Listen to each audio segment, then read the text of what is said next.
Nung dumating ako sa Middle East, ang trabaho ko po do'n is utility.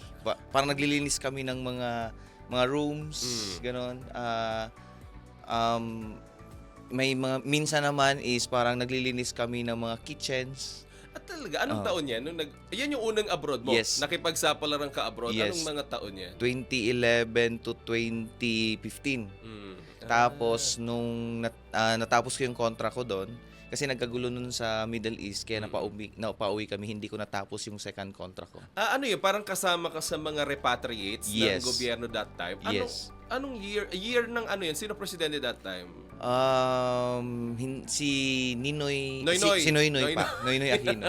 Sorry. Former President Noynoy Aquino at Yes, that time. si Paano Noynoy ang ginawa sa inyo during the repatriation? Voluntarily pupunta kayo sa mga officials ng gobyerno para makasama kayo sa repatriation? Actually, parang naka-receive kami ng mga email, kami mga OFW, na pinapa-report kami sa Embahada ng Pilipinas sa Middle East. Tapos, pinapauwi yung kasi nagka-problema nun sa Middle East, parang may crisis sila at During that time. During that time. Tapos, isa ako nun sa napauwi. Ayan.